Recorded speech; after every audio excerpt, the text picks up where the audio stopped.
Hey there, my friends. How about you step away with me into the land of interactive card making today? I wanted to show off this Push You Pull Me die set from Julie Ebersole.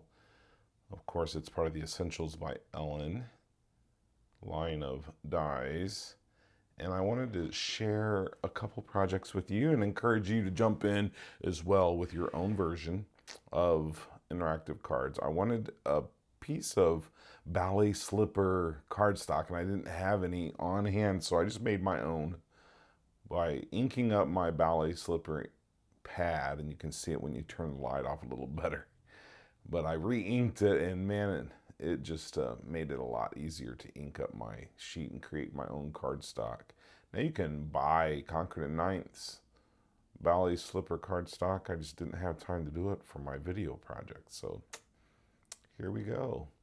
Let's take out the Push Me Pull You die set designed by the genius Julie Ebersole, and I want to encourage you to watch her videos on this as well.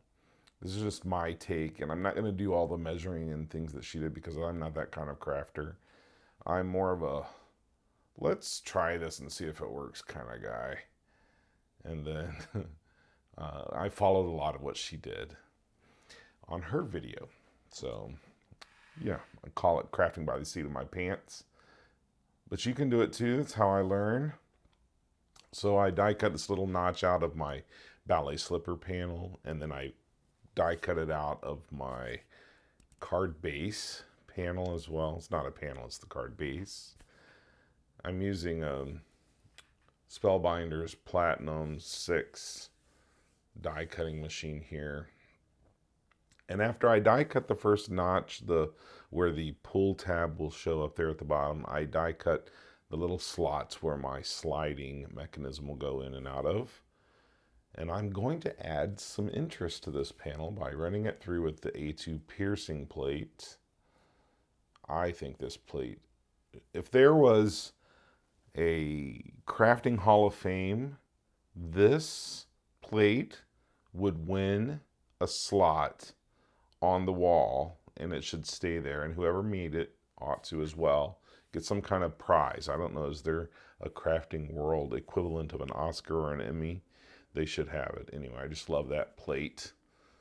And you can see here I've got the booze inside die set out and the stamp set, and I just pulled out some that I had already created. I like to make multiples of them by creating a template with a die cut, the negative die cut, and then taping that down and just stamping my heart out.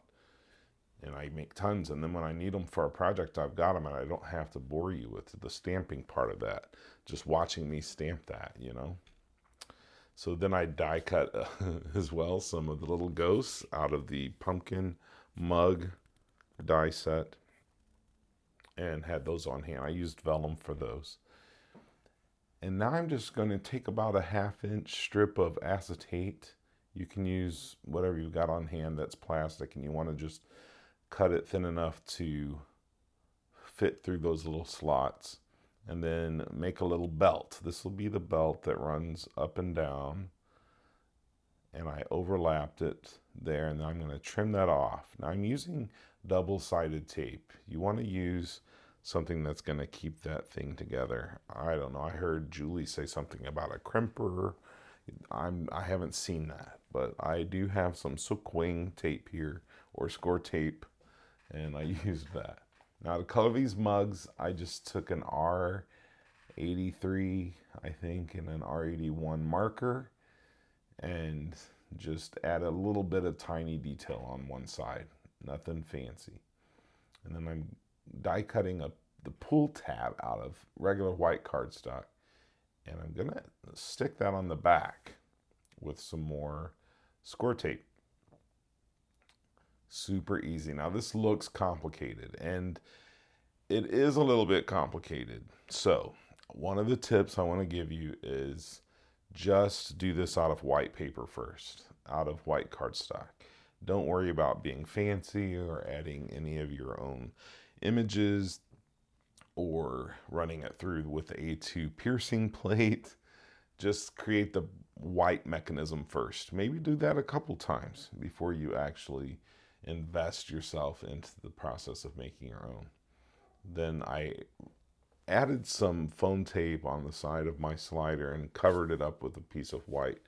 It's actually one of my sermon notes that I had left over from a message. Added it to the back there and peeled off my foam tape and then put it on the front of my card base, lining up the slot on the bottom. See how easy that was? Super easy.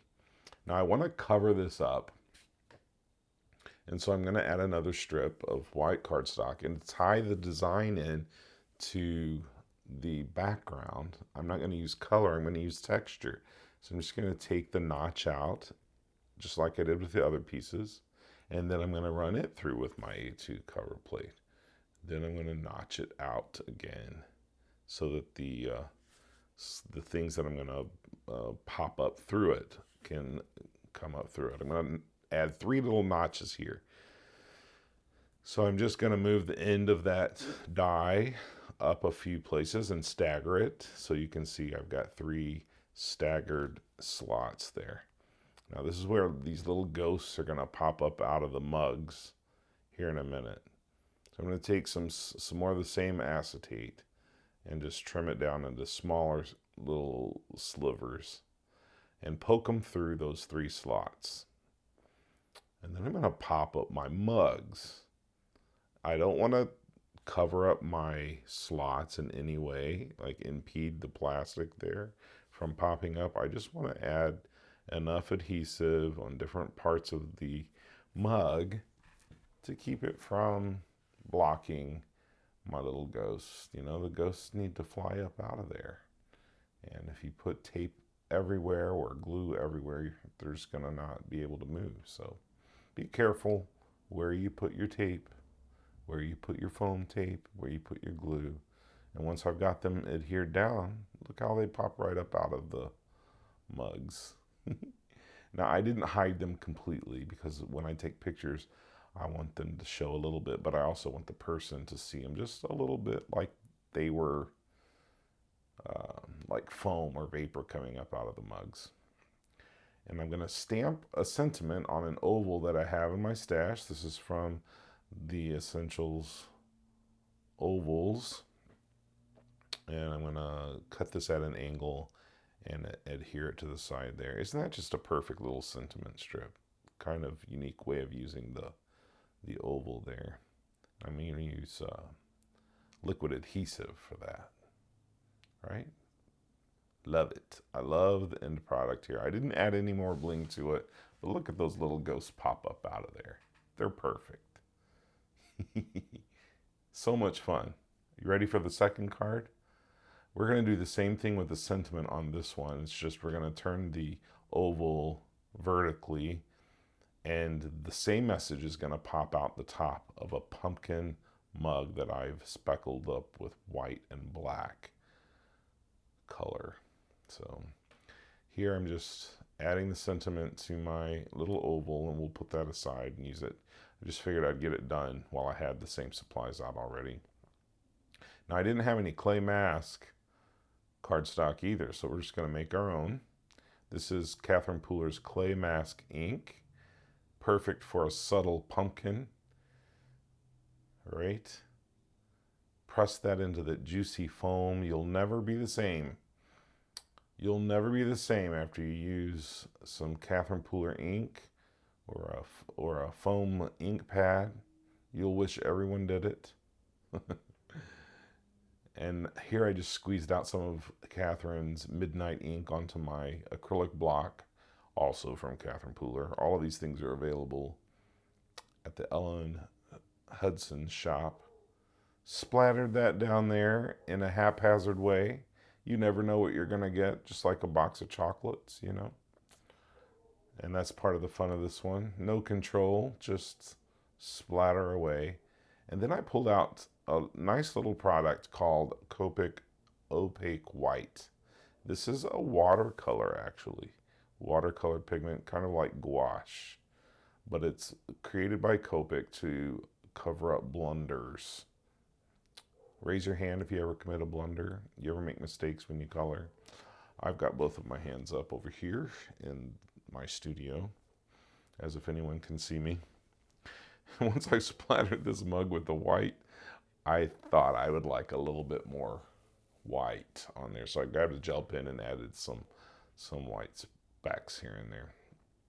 Now I colored in my face here with a black Copic marker, and there's actually a die for the nose on this guy, but I already had a larger triangle cut out and colored, so I just trimmed the edge of it off and made a nose for him. You see how I've angled his eyes? He looks less angry and spooky that way.